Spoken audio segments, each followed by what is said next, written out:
નમસ્કાર, ન્યૂઝ બુલેટિનમાં આપનું સ્વાગત છે। હું છું પંકજ શર્મા। આપને સીધા લઈ જઈશું રક્ષામંત્રી રાજનાથ સિંહ સંબોધન કરી રહ્યા છે। આવો સાંભળીએ।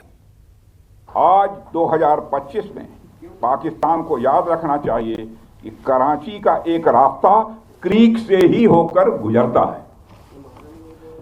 साथियों, आज जब हम यहाँ सत्य पूजा कर रहे हैं तो हमें माँ दुर्गा के उस स्वरूप को भी स्मरण करना चाहिए जब सभी देवताओं की शक्तियों का सम्मिलन हुआ और वह दिव्य शक्ति के रूप में प्रकट हुई। माँ दुर्गा इस बात की प्रतीक है कि जब विभिन्न शक्तियां एकजुट होती हैं तभी असुरों का संहार संभव हो पाता है। इसमें हमारी नेशनल सिक्योरिटी इंफ्रास्ट्रक्चर के लिए भी एक मैसेज है। थल सेना, वायुसेना और नौसेना, ये तीनों ही सेवाएं और हमारे और बीएसएफ हमारी यह शक्ति के स्तंभ हैं। जब ये सभी मिलकर कार्य करती हैं तभी हम हर चुनौती का प्रभावी ढंग से सामना कर सकते हैं। और हमारी सरकार लगातार अपनी सेनाओं के ज्वाइंटनेस पर भी बल दे रही है। साथियों, आज भी हमें ज्वाइंटनेस का ही एक उदाहरण देखने को मिला है। एक्सरसाइज वरुणास्त्र द्वारा हमारी सर्विसेज की संयुक्त क्षमता का प्रदर्शन देखकर मुझे पूरा भरोसा हो गया कि हम हर चुनौती का सामना करने के लिए तैयार हैं और दुश्मन के हर इरादे को नष्ट नाबूद करने के लिए पूर्ण रूप से तैयार हैं। साथियों, यह हमारी सेनाओं का ज्वाइंटनेस ही था जिसने ऑपरेशन सिंदूर को रिकॉर्ड समय में अंजाम दिया था। और मैं आज इस अवसर पर ऑपरेशन सिंदूर की सफलता पर अपने वीर जवानों और अधिकारियों को विशेष रूप से बधाई देना चाहता हूं। आपकी रणनीति, आपका साहस और आपकी क्षमता ने यह साबित कर दिया है कि भारत हर परिस्थिति में दुश्मन को मात देने में पूरी तरह से सक्षम है। मुझे पूरा विश्वास है कि आप सबका साहस, आप सबका शौर्य इसी प्रकार भारत की प्रभुता, संप्रभुता और अखंडता की रक्षा करता ही रहेगा। अंत में स्वस्थ पूजा के इस अवसर पर मैं माँ दुर्गा से ही प्रार्थना करता हूँ कि वह हमारे शस्त्रों को सदैव धर्म की रक्षा के लिए प्रेरित करे, हमारे सैनिकों को असीम शक्ति और वह साहस प्रदान करे ताकि वो इसी तरह अधर्म और आसुरी शक्तियों के नाश के लिए काम करते रहें और इस राष्ट्र को अजेय और अभेद्य बनाए रखें। તો કચ્છના ભુજ ખાતે રાજનાથસિંહનું સંબોધન આપ સાંભળી રહ્યા હતા। હવે આપને વાત કરીશું વડોદરાની। વડોદરામાં નશામાં ધૂત એક કાર ચાલકે અકસ્માત સર્જ્યો। અકસ્માત સર્જીને ટ્રાફિક પોલીસ સાથે ઝપાઝપી પણ કરી। ભવન સ્કૂલ સર્કલ પાસે કારની ટક્કરે યુવતીને ઈજા પહોંચી। કાર ચાલકે રાહદારીઓ સાથે બબાલ પણ કરી। પોલીસે આરોપીની કાર છે એ જપ્ત કરી લીધી છે। નશામાં ધૂત કાર ચાલક સામે ગુનો પણ નોંધ્યો છે। તો તસવીરમાં જોઈ શકાય છે કે આ જે કાર ચાલક છે એ તો પહેલા તેને અકસ્માત સર્જ્યો, નશામાં ધૂત હતો અને ત્યારબાદ તેણે પોલીસ સાથે ઝપાઝપી પણ કરી। ટ્રાફિક પોલીસ સાથે તે ઝપાઝપી કરતો વિડીયોમાં જોઈ શકાય છે। વધુ માહિતી મેળવીએ। સંવાદદાતા હાર્દિક દીક્ષિત વડોદરાથી જોડાયા છે। હાર્દિક, આ કાર ચાલકને દબોચાયો છે ખરો? બિલકુલ પંકજ, કાર ચાલકને દબોચી લેવામાં આવ્યો છે અને ખરેખર જે આ બેજવાબદાર નાગરિકો છે તેઓ તમામ હદ વડોદરા શહેરમાં વટાવી રહ્યા છે।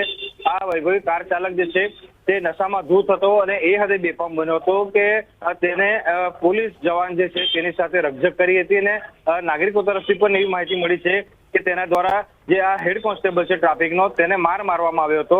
આ ભવન સ્કૂલ પાસે આખી ઘટના જે છે તે બની છે અને એના વિડીયો અત્યારે આપણે દર્શકોને બતાવી રહ્યા છે। નાગરિકોએ જ્યારે રોકવાનો પ્રયત્ન કર્યો ત્યારે તેને રકઝક કરી હતી અને નાગરિકો સાથે બબાલ કરી હતી। ત્યારે નાગરિકોએ પણ જે છે તેને કાયદાનો પાઠ બનાવ્યો હતો અને આ પોલીસે વૈભવી કાર કબજે કરી છે અને નશામાં ધૂત જે કાર ચાલક છે તેની સામે ગુનો દાખલ કર્યા બાદ તેની અટકાયત જે છે તે કરી લેવામાં આવી છે। પંકજ જી હાર્દિક, આભાર માહિતી આપવા માટે।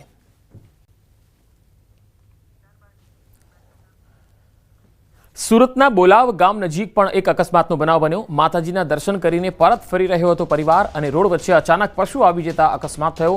ઇકો કાર 20 મીટર દૂર સુધી ફંગોળાઈ ગઈ। અકસ્માતમાં તમામ લોકોને નાની મોટી ઈજા થઈ છે। સુરતના બોલાવ ગામ નજીક આ બનાવ બન્યો જ્યાં માતાજીના દર્શન કરીને પરત પરિવાર આવી રહ્યો હતો ત્યારે રોડ વચ્ચે અચાનક એક પશુ આવી ગયું અને ત્યારબાદ તેમની જે કાર હતી એ 20 મીટર દૂર સુધી ફંગોળાઈ ગઈ। કારમાં સવાર તમામ લોકોને નાની મોટી ઈજા થઈ છે।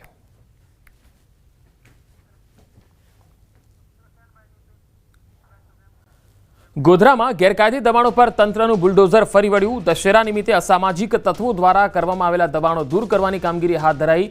તલાવડી વિસ્તારમાં 35 જેટલા દબાણો હટાવવાની કામગીરી શરૂ કરાઈ. મહત્વનું છે કે માર્ચ મહિનામાં ભામૈયા ગામના શિવ મંદિરમાં તોડફોડ કરી ચોરી કરનાર આરોપીઓ દ્વારા કરાયેલા દબાણો સામે તંત્ર દ્વારા કાર્યવાહી કરવામાં આવી. ચુસ્ત પોલીસ બંદોબસ્ત વચ્ચે દબાણ હટાવવાની કાર્યવાહી કરવામાં આવી. તો તસવીરોમાં તમે જોઈ શકો છો, ગોધરામાં દબાણ હટાવ ઝુંબેશ અભિયાન ચલાવવામાં આવ્યું અને જ્યાં જ્યાં પણ ગેરકાયદેસર દબાણો હતા તેને પોલીસના બંદોબસ્ત સાથે તોડવામાં આવ્યા અને દબાણો દૂર કરીને રસ્તાઓને ખુલ્લા કરવામાં આવ્યા.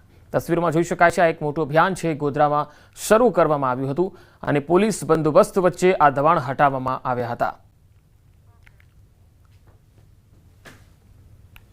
નગર તલાવડી વિસ્તારમાં આવેલ તલાવની આજુબાજુમાં ગેરકાયદેસર રીતે બાંધકામ થયેલ 35 જેટલા કાચા પાકા મકાનો તોડવાની આજે કામગીરી શરૂ કરવામાં આવેલ છે અને પોલીસ ડિપાર્ટમેન્ટ, રેવન્યુ ડિપાર્ટમેન્ટ, નગરપાલિકાના તમામ સ્ટાફ અહીં હાજર રહી અને એની કાર્યવાહી ચાલુ કરવામાં આવેલ છે અને કોઈપણ પ્રકારનો અવરોધ કે એવું પ્રકારનું કંઈ જણાઈ આવતું નથી, જેથી કરીને શાંતિપૂર્વક રીતે આ દબાણ કરવાની કામગીરી થઈ રહી છે. ગોધરા શહેરમાં નાગા તલાવડી વિસ્તારમાં નાની મોટી ચોરી ચપાટી કરવાવાળા તથા લોકોને હેરાન કરવાવાળા જે અસામાજિક તત્વો છે અથવા અસામાજિક પ્રવૃત્તિઓ સાથે જોડાયેલા જે લોકો છે એને સરકારની વિવિધ તંત્રની સાથે મળીને અમે આ કાર્યવાહી કરી રહ્યા છે અને એમની ડિમોલિશનની પ્રક્રિયા ચાલી રહી છે. કુલ 35 જેટલી પ્રોપર્ટી છે અને ટોટલ 33 જેટલા મકાનો આવેલા છે એની ડિમોલિશનની કાર્યવાહી આજે ચાલુ છે. ગોધરા શહેરના પશ્ચિમ વિસ્તારમાં નાગા તલાવડી વિસ્તારમાં આવેલા 35 થી વધુ જે અનધિકૃત દબાણો હતા તેને દૂર કરવાની કામગીરી કરવામાં આવી રહી છે. તંત્ર દ્વારા કરવામાં આવેલી કામગીરી હાલ 50% કરતા વધુ પૂર્ણ થઈ ગઈ છે. આપ દ્રશ્યોમાં જોઈ શકો છો જે પ્રકારે અનધિકૃત દબાણો કરવામાં આવ્યા હતા અને તે દબાણો 4 જેટલા જેસીબી મશીનના મદદથી તોડવામાં આવી રહ્યા છે.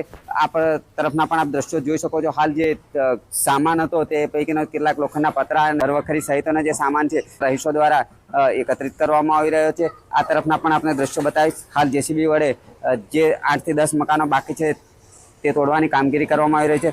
તંત્ર દ્વારા વહેલી સવારે આ કામગીરી હાથ ધરવામાં આવી હતી. સાથે સાથે અહીંયાની વાત કરવામાં આવે તો નાગા તલાવડી વિસ્તારમાં અગાઉ તંત્રએ 4 માસ અગાઉ નોટિસ આપી હતી અને ત્યારબાદ જે છેલ્લી આખરી નોટિસ હતી એ 3 વાર આપવામાં આવી હતી. આખરી નોટિસ હતી તે કેટલાક રહીશો અહીંયા સ્વીકારી નથી, પરંતુ તંત્ર દ્વારા જે હાઈકોર્ટનો હુકમ હતો, હુકમ આધારે આજે વિજયાદશમીના પર્વ નિમિત્તે દબાણો દૂર કરવાની કામગીરી કરવામાં આવી રહી છે. રાજેશ જોશી, ન્યૂઝ 18 ગુજરાતી, ગોધરા, પંચમહાલ. રાજકોટના ઉપલેટા પંથકમાં ધોધમાર વરસાદ થયો. તેલંગાણા ગામમાં સવારથી જ 2.5 ઇંચ જેટલો વરસાદ ખાબક્યો. વરસાદ વરસતા ખેડૂતોના પાક પર ખતરો મંડરાયો છે. નવરાત્રિના 7મા નોરતાથી લઈને વિજયાદશમીની સવાર સુધીમાં 8 ઇંચ જેટલો વરસાદ નોંધાયો છે. વરસાદે ખેડૂતોના મગફળી, કપાસ, સોયાબીન, મગ અને અડદ સહિતના પાકોને પાણીમાં ગરકાવ કરી નાખ્યા. ખેડૂતોના મોઢે આવેલો કોળિયો જાણે છીનવાઈ ગયો.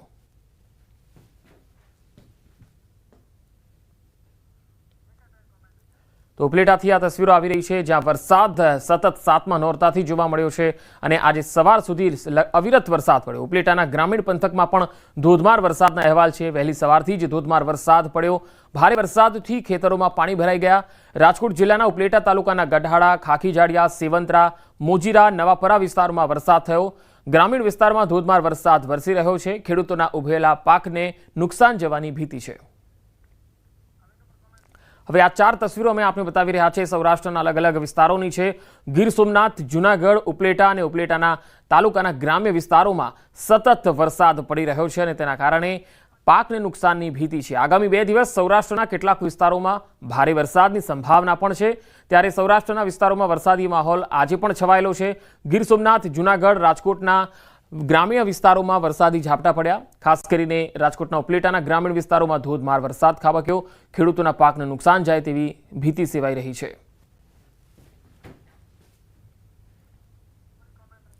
તો 4 અલગ અલગ તસવીરોમાં આપણે બતાવી રહ્યા છીએ. ગીર સોમનાથના પણ વેરાવળ સહિતના આસપાસના વિસ્તારોમાં ધોધમાર વરસાદ પડ્યો હતો અને તેના કારણે પણ અહીંયા વાતાવરણ જે છે એ વરસાદી બની ગયું હતું. ખેડૂતોને પણ નુકસાન જવાની ભીતિ છે. નર્મદા ડેમ સિઝનમાં પહેલી વખત છલોછલ ભરાયો. ડેમની સપાટી 138 મીટરને પાર થઈ છે. ડેમના 3 દરવાજા 1 મીટર સુધી ખોલાયા. 78,880 ક્યુસેક પાણીની આવક નોંધાઈ. 75,095 ક્યુસેક પાણીની જાવક નોંધાઈ. નર્મદા ડેમની મહત્તમ સપાટી 138.68 મીટર થઈ ગઈ છે. તો નર્મદા ડેમની સપાટી તેની મહત્તમ સપાટી છે ત્યાં સુધી પહોંચી ગઈ છે. ડેમના 3 દરવાજા 1 મીટર ખોલાયા છે. નર્મદા ડેમ 100% ભરાયો છે. ડેમની સપાટી 138 મીટરને પાર પહોંચી ગઈ છે. ગઈકાલે અહીંયા સીએમ ભૂપેન્દ્ર પટેલ પણ પહોંચ્યા હતા, નર્મદાના નીરના વધામણા કર્યા હતા અને ડેમ જ્યારે 100% ભરાયો હતો ત્યારે નર્મદા માતાને પ્રાર્થના પણ કરી હતી. વધુ માહિતી મેળવીએ નર્મદાથી સંવાદદાતા દીપક અમારી સાથે જોડાયા છે. દીપક, નર્મદા ડેમ 100% ભરાયો છે, હાલ કેટલા દરવાજા ખોલાયા છે? કોઈ એલર્ટના મેસેજ આપવામાં આવ્યા છે ખરા? બિલકુલ પંકજ, ખાસ વાત કરીએ તો જે ગઈકાલે જે નર્મદા ડેમ છે જેની મહત્તમ સપાટી 138.68 મીટર વટાઈ ચૂકી છે, પરંતુ હાલ વાત કરીએ તો જે ગઈકાલે જે ગુજરાતના મુખ્યમંત્રી ભૂપેન્દ્ર પટેલ દ્વારા ડેમના વધામણા કર્યા બાદ 5 દરવાજા ખોલવામાં આવ્યા હતા. ત્યારબાદ રાત્રે બીજા 2 દરવાજા બંધ કરવામાં આવ્યા. હાલ 3 દરવાજા 1 મીટર ખુલ્લા છે, એટલે કહી શકાય કે જે માત્ર 50,000 જેટલું ક્યુસેક પાણી નર્મદા નદીમાં વહેતા હાલ કોઈ એલર્ટ નથી આપવામાં આવ્યું. પરંતુ હજુ જો વધુમાં વધુ પાણીનો આવરો થાય અને દરવાજા ખોલવામાં આવે તો નર્મદા, ભરૂચ ને વડોદરાના 27 જેટલા ગામોને અસર કરી શકે, જેને લઈ હાલ તંત્ર જે છે સાવચેતીના ભાગરૂપે હાલ એલર્ટ છે. જી દીપક, આભાર માહિતી આપવા માટે. સુરતમાં યુવક અને યુવતીનો અશ્લીલ વિડીયો સામે આવ્યો. વિડીયો સોશિયલ મીડિયામાં વાયરલ છે. યુવાને યુવતીને ખોળામાં બેસાડી અને અશ્લીલ હરકત કરી હતી. હાજર ખેલૈયાએ મોબાઈલમાં વિડીયો ઉતારી લીધો અને આ તસવીરો સુરતથી આવી રહી છે. સોફામાં બેસીને કપલ અશ્લીલ હરકત કરતા જોવા મળ્યા. ગરબાની અંદર આમ તો શક્તિની આરાધના કરવા માટે ખેલૈયાઓ જતા હોય છે, પરંતુ અહીંયા અલગ જ સ્થિતિ જોવા મળી. હવે પહેલા નવરાત્રિનો જે માહોલ અગાઉ આપણે જોતા હતા, જે પરંપરાગત લોકો માતાજીની આરાધનાની સાથે સાથે ગરબામાં રસ લેતા હતા, એની જગ્યાએ હવે કંઈક અલગ જ રંગ જોવા મળી રહ્યો છે. રાજકોટ કોંગ્રેસ નેતા સ્ટેજ પાસે ધડામ દઈને નીચે પડી ગયા. બોલવામાં આખા એવા કોંગ્રેસ નેતા ઇન્દ્રનીલ રાજ્યગુરુ ગરબાની મજા લેતા લેતા અચાનક જ નીચે પડી ગયા. છતાં પણ નેતાજીનો ઉત્સાહ જરાય ઓછો ન થયો. ઘટના એવી છે કે નેતાજી ગરબાના તાલે મલકતા સ્ટેજ પર ટહેલી રહ્યા હતા. તાળીઓના તાલ મેળવી ઇન્દ્રનીલ રાજ્યગુરુ ચાલતા હતા કે અચાનક તેઓ સ્ટેજના ખૂણામાં આવેલા ગેપમાં ધડામ દઈને પડી ગયા. જો કે સ્ટેજ પર હાજર કેટલાક લોકોએ તેમને પકડીને બહાર લઈ લીધા, પણ આ દ્રશ્યો કેમેરામાં કેદ થઈ ગયા. જો કે આ ઘટનામાં કશું બન્યું નથી. તે રીતે નેતાજી બહાર આવીને તાલીના તાલ મેળવતા નજરે પડ્યા. નેતાજીનો ઉત્સાહ ખરેખર કાબિલે તારીફ ગણી શકાય. અહીંયા ખોડલધામ નોર્થ ઝોનમાં આમંત્રિત મહેમાનોમાં હાજરી આપવા તેઓ પહોંચ્યા હતા.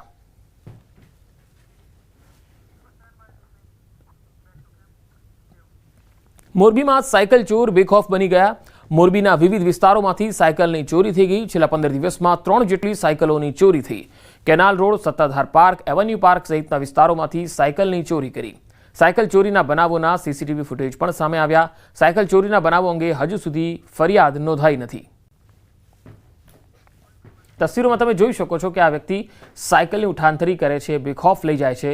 હવે સાયકલ ચોર આવી ગયા છે સામે. પહેલા તો દાગીનાની લૂંટ મચતી હતી, રોકડની લૂંટ મચતી હતી, એટીએમમાંથી લોકો નાણાં ચોરતા હતા, પણ હવે તો સાયકલ પણ સુરક્ષિત રહી નથી. સાયકલ જેવી વસ્તુઓમાં પણ હવે તસ્કરો તેને ચોરી જાય છે, ઉઠાંતરી કરી જાય છે. આ 15 દિવસમાં 3 જેટલી સાયકલોની ચોરી કરી ગયા.